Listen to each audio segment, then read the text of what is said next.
The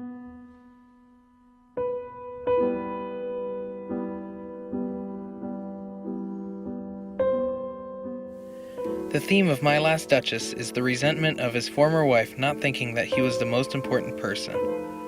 Another theme of the monologue is murder. He murders the Duchess because he suspects that she had affairs with other men. He wasn't a mad murderer, but a happy murderer because he casually talks throughout the monologue. Then afterwards, he negotiates his new marriage. My Last Duchess is relevant to the Victorian period because of the way Victorians viewed the women in that time. Back in that age, Victorian women were viewed as angels of the home, and that basically meant that they were going to be able to take care of the children, take care of the house, be homemakers. Because of that, this poem shows a woman who at that time would be considered an improper woman because of the way she was acting and the view of the poem. But the poem My Last Duchess is also relevant to today because of the way the poem sheds negative light on women. Today, as people, we normally tend to view negative things. We tend to like the more, negative stories on the news. We emphasize those things. The way that the poet wrote this, he wrote it in negative light, shed a negative light on this woman, and showed how evil she was, how she slept around. Instead of focusing on the positive, it's focusing on the negative.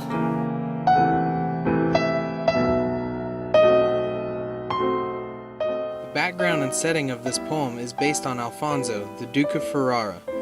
The Duke is the speaker of the poem. Since the Duke has been widowed, he's hosting an emissary who has come to negotiate his new marriage. The poem is set in the Duke's palace during the 16th century. He points out a painting of the Duchess while showing the emissary around the palace. Then he begins to explain the type of woman that she was.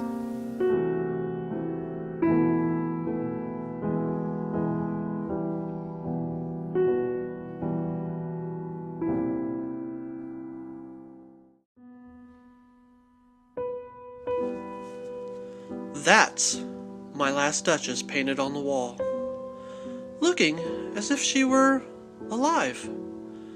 I call that piece a wonder now. Frau Pandolf's hands worked busily a day, and there she stands. Wilt you please sit and look at her?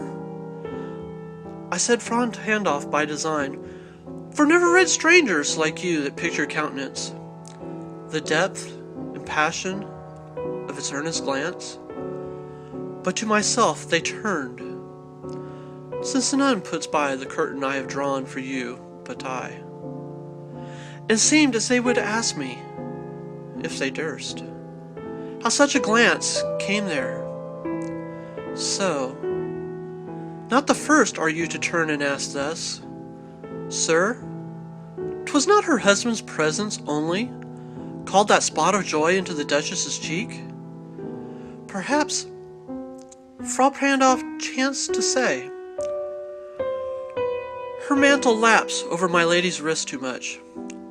Or, paint must never hope to reduce the faint half-flush that dies along her throat. Such stuff was courtesy, she thought, and cause enough for calling upon that spot of joy. She had a heart, how shall I say, too soon made glad, too easily impressed. She liked whatever she looked on, and her looks, they went everywhere. Sir, 'twas all one. My favourite her breasts, the dropping of the daylight in the west, the bough of cherries some officious fool broke into the orchard for her, the white mule she rode with round the terrace, and all each would draw from her alike the approving speech, or a blush at least. She thanked men, good, but thanked somehow, I do not know how, as if she ranked my gift of 900 years of an old name with anybody's gift. Who stooped to blame that sort of trifling? even had you skill in speech, which I have not, to make your will quite clear to such a one and say, just this or that, and you disgust me. Here you miss, or there exceed the mark.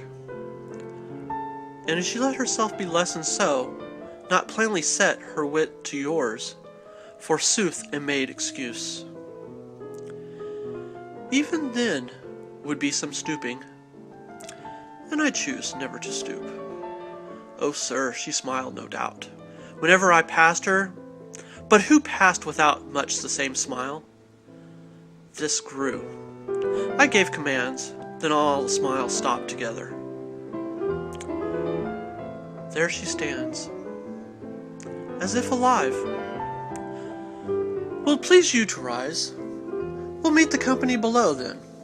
I repeat, the Count your master's no munificence is ample warrant that no just pretence of mine for dowry will be disallowed.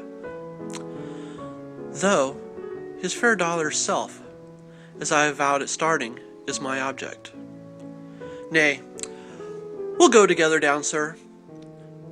Notice Neptune, though taming a seahorse? Thought a rarity, which claws of Innsbruck cast in bronze for me.